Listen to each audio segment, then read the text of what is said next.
যখন একটা মশা আপনাকে কামড়ায় তখন যেখানে কামড়েছে সেখানটা চুলকোয় এবং অনেক সময় ফোলাভাব দেখা যায়। মশা যখন আপনার উপর বসে তখন একটা লম্বা ছুঁচের মতো জিনিস আপনার ত্বকে প্রবেশ করায়, এটাকে বলে প্রোবোসিস। এই প্রোবোসিস স্টাইলেট নামে 6টা পাতলা ছুঁচের মতো কাঠামো দিয়ে তৈরি। 6টার মধ্যে 4টে স্টাইলেট ত্বক ছিদ্র করার জন্য ব্যবহার করা হয়, আর অন্য দুটো স্টাইলেট টিউব হিসেবে কাজ করে। মশার প্রোবোসিসের 4টে স্টাইলেট ত্বক ছিদ্র করে রক্তনালী খুঁজে বের করে, আর দুটো টিউবের মধ্যে একটা টিউব রক্ত শোষণ করে আর অন্য টিউবটা যেখানে মশা কামড়েছে সেখানে লালা প্রবেশ করায়।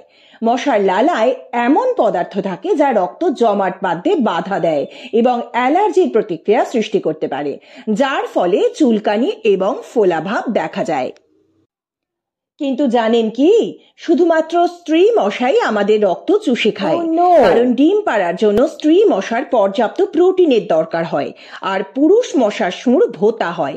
পুরুষ মশা ওই সুর দিয়ে কেবলমাত্র উদ্ভিদের রস বা ফুলের রস সংগ্রহ করতে পারে।